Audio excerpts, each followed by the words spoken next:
I was kicked out of my home and betrayed by my family. See how I conquered everything and won it all alone.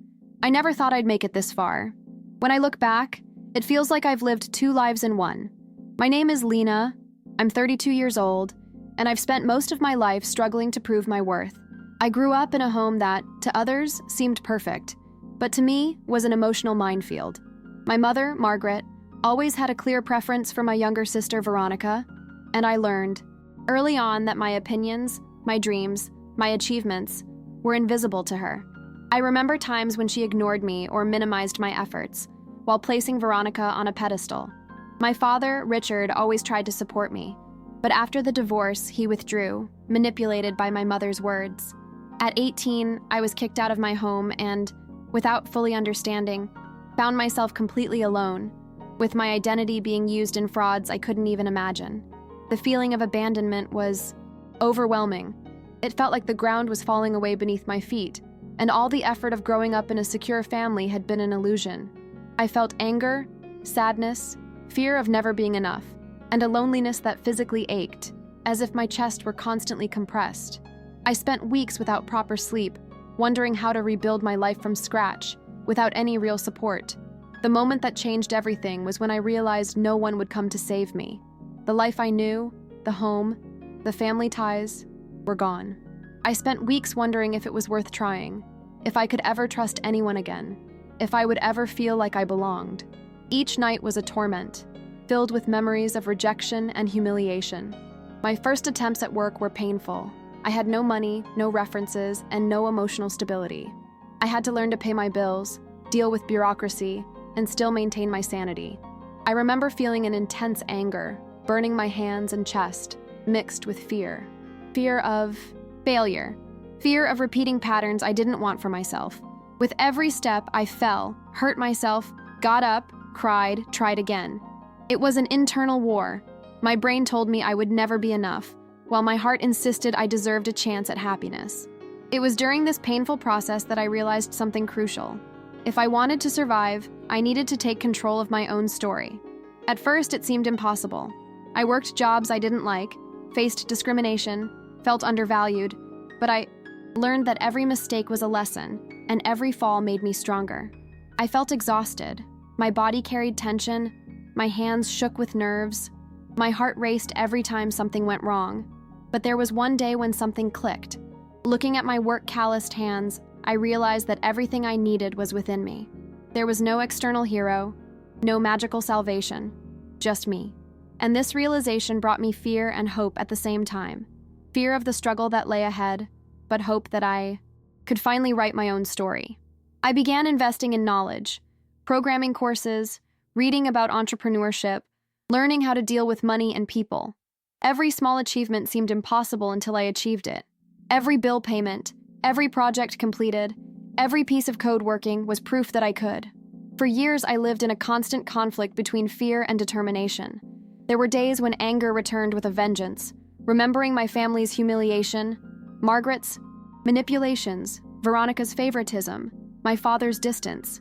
Other times, it was loneliness that crushed me, making me doubt every step. I spent entire nights planning how to rebuild my life, setting goals, calculating every decision. The feeling of being invisible to my own family was etched in my mind, and I turned that pain into fuel. Every time someone underestimated me, I felt an urge to prove them wrong. I learned to trust myself, to listen to myself, to value myself before anyone else. But, I confess, there were times when I almost gave up. I felt it was all too much, that my strength wouldn't be enough. In those moments, I held on to small memories. My Professor Hughes, who believed in me at university, my friend Isabella, who always reminded me of my worth, and the idea that one day I could have a place that was truly my own. The first major victory came when I landed my first independent programming contract. The butterflies in my stomach were enormous, as was the insecurity. But I felt something I hadn't felt in years: control over my life. For the first time, I realized I could forge my own path, and that no one could steal my hard work. The first few weeks were intense, my mind working 24/7, but the progress was real. I started saving, planning my future, dreaming of owning my own home. Every piece of code that worked, every satisfied client, was a boost of confidence. The physical sensation was clear. My tight chest relaxed a little, my hands stopped shaking, and I began to believe I could succeed. It was one step at a time, but with each step, I felt the weight of my childhood lift. As I gained experience and confidence, I realized that the biggest battle wasn't just against the outside world, but against everything I carried inside. My mother's anger, my disappointment with my father, my sister's silent envy, all of it needed to be faced. I remember nights crying in the kitchen of my first small home, imagining what it would have been like if I'd grown up with true support. My body ached with tension, my stomach felt tight, and every memory of the expulsion hit me like a punch to the chest. But at the same time, I began to feel something new, a sense of freedom. For the first time, my choices were mine, my achievements mine. I could decide what I wanted to study, where I would invest my time, how I would relate to people. This realization was both frightening and empowering. During this period, I made many mistakes. I invested in failed projects, lost money, and distanced myself from friends out of sheer distraction and anxiety. Each setback seemed to reinforce the idea that I didn't deserve to succeed. But I learned to forgive myself, to get back up, and to adjust strategies. With each obstacle overcome, I felt my confidence grow and my heart less burdened by the pain of the past. I began to realize that part of my happiness depended on setting clear boundaries. I learned to say no, to refuse favors from those who always manipulated me emotionally, and to distance myself from toxic people, even if they were family. It was a slow and painful process that required a lot of courage, but it brought a physical and mental relief I had never felt before. My body relaxed as I made firm decisions, and my mind could finally rest, free from the constant worry of emotional blackmail. Little by little, I began to consider the possibility of reuniting my family, but with a different perspective. My father, Richard, still held value for me, despite his mistakes and absences. I wanted him to be there, but I didn't want anyone to interfere with my achievement. The idea of buying my own home finally began to take shape as a symbol of freedom. Every saving, every investment made, every professional choice had this goal: to create a space where I could exist without fear, judgment, or manipulation. This motivation became more intense when I thought about my nephews. James, Freya, and Caleb had all the curiosity and eagerness to learn that I had at 18, and I wanted to be a real support, a safe beacon for them, unlike the one I had received. The day I closed the contract to buy my house was surreal. My heart was racing, my hands were sweating, and tears were streaming down my face. I felt a mixture of disbelief, relief, and fear. Fear that everything would fall apart. Fear that my family would try to interfere. Fear that my independence would be questioned. But at the same time, a sense of triumph filled my body. It was a silent, intimate, yet powerful victory. For the first time, I felt that my place would be respected, that I would have control over my own life, that my efforts were finally bearing concrete fruit. When I planned the housewarming party, I knew it would be a test. Inviting my family after 14 years of separation was terrifying. I spent days imagining scenarios, painful memories, and inevitable confrontations. Every detail of the preparation reminded me of all the suffering and the journey of overcoming. When they arrived, I felt a tightness in my chest, my hands sweating, my heart almost leaping out of my chest. But at the same time, there was a strange calm. I knew I was in control of the situation, that my story would not be rewritten by anyone. The reunion with my mother and sister was more difficult than I imagined. As soon as they entered my house, I noticed their appraising looks, almost as if they wanted to take possession of what I had worked so hard to build. Margaret, my mother, began with her usual manipulative tone, trying to convince me to give the house to Veronica and her children. Each word tightened my chest and made my heart race, reminding me of all the times I felt invisible and powerless. My throat felt dry, my hands trembling, but I took a deep breath and realized I didn't have to give in. For the first time, my no wasn't tinged with guilt or fear. It was firm. The anger I felt in the first years after being expelled transformed into clarity and determination. Veronica, always the favored daughter, tried to emotionally involve me, using blackmail and insinuations that I was selfish and never thought about my family. Her every sentence reminded me of all the manipulation and how I always had to be strong alone. My body reacted. My stomach churned. The pressure on my shoulders increased, but I managed to stand my ground. I talked about everything: the expulsion, the deception, the emotional abandonment. It was painful to say, but liberating. I felt my heart relax a little, as if releasing years of weight. My voice trembled, my hands shook, but I didn't back down. Finally, I realized that respect and boundaries would only be respected if I set them fearlessly. Then I looked at my father, Richard, who stood there, hesitant. I saw regret and love in his eyes, and I felt a lump in my throat. So much distance and silence could have destroyed any bond. But in that moment, something changed. We were able to talk, share, feelings that had been bottled up for years, and I realized he could still be a part of my life, without having to give up what I'd achieved.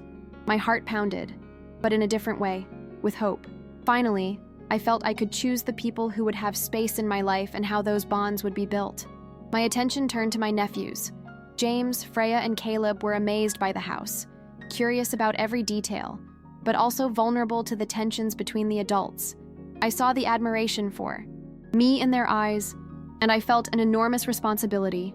I wanted to be the safe reference I never had, an example of resilience. I wanted to hug them and ensure that, at least with them, the story of manipulation and abandonment would not be repeated. Their every gesture gave me strength, made my body warm with love and protection. It was in that moment that I understood that my overcoming wasn't just about me, but also about building safe bridges for the next generation. In the days that followed, I continued to reinforce boundaries. I supported Daniel in reorganizing his finances, helped my nephews with educational opportunities, and maintained my emotional and financial independence intact. It was a delicate dance, offering support without giving in to old patterns of emotional abuse. I felt each victory internally, a mixture of pride and relief. My body finally relaxed more easily, my thoughts were clear, and my heart beat free from the weight of constant anxiety. For the first time, I realized that my story could have different chapters, with pain, but also with conscious choices, self-love, and freedom. Despite all the victories, I still felt the weight of the past at times. Every time my mother or sister tried to manipulate my emotions, my body reacted. A chill down my spine, sweaty hands, and a knot in my stomach. It was strange, because I knew rationally that I was in control, but the memory of abandonment and manipulation still provoked an intense physical reaction. I realized that part of my overcoming wasn't just financial or professional, but emotional and physical. Learning to breathe deeply, to calm myself, and to maintain composure even in the face of emotional blackmail became a daily practice. Each moment like this reinforced my inner strength, and the feeling of autonomy gradually grew. My nephews became my constant motivation. James, with his interest in programming, reminded me so much of myself, of all the nights I'd code alone trying to prove my worth. Freya, curious and energetic, reminded me of the value of keeping an open mind and always learning. Caleb, with his love of nature and dinosaurs, made me realize that every child needs support and space to explore their interests. The connection I built with them was unlike anything I'd ever experienced. I felt pride mixed with responsibility. Every hug, every conversation, every project we accomplished together brought a sense of belonging I'd never felt as a child. Reconnecting with my father was another challenge.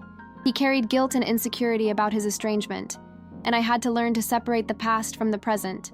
Some conversations were tense, and my heart pounded as we tried to rebuild our bond. But gradually, we saw that it was possible to establish a relationship based on respect and mutual support, without having to repeat toxic patterns. My body reacted with relief each time we were able to connect sincerely, and my mind could finally rest knowing I didn't have to carry old hurts like a prison. During this process, I faced moments of intense loneliness. There were days when everything felt too heavy, and I felt like giving up. But I remembered what I had achieved so far. My first home, financial independence, the respect I had finally established. I also remembered Professor Hughes and my friend Isabella, who always encouraged and believed in me. These memories acted as fuel, giving me the strength to keep going even when my body begged for rest and my mind wanted to escape the constant effort. Finally, I learned to appreciate every small achievement, every contract I signed, every lesson I taught my nephews, every sincere conversation with my father, every moment I resisted my mother's emotional manipulation. All of this became part of my daily victory. My body no longer reacts with the same tension. My mind can process emotions without overload, and my heart finds space for confidence and hope. I understood that overcoming obstacles isn't just about reaching a destination, but about living the journey, feeling every pain, every achievement, and learning to transform everything into strength to move forward. Looking back today, I can see how much I've grown and changed. Every tear shed, every sleepless night, every moment of fear and uncertainty has brought me here. My body still feels the remnants of past tension, but my heart beats with confidence and clarity. I am Lena, a woman who survived emotional abuse, family abandonment, and manipulation, and who managed to transform it all into strength. The physical tightness in my chest has been replaced by a warmth of fulfillment and peace, and every step I've taken has become a reminder that it's possible to rebuild your life, even when all seems lost. I've learned that setting boundaries is an act of self-love. The freedom I've achieved isn't measured in money or possessions, but in being able to say no without guilt and protecting my emotional space.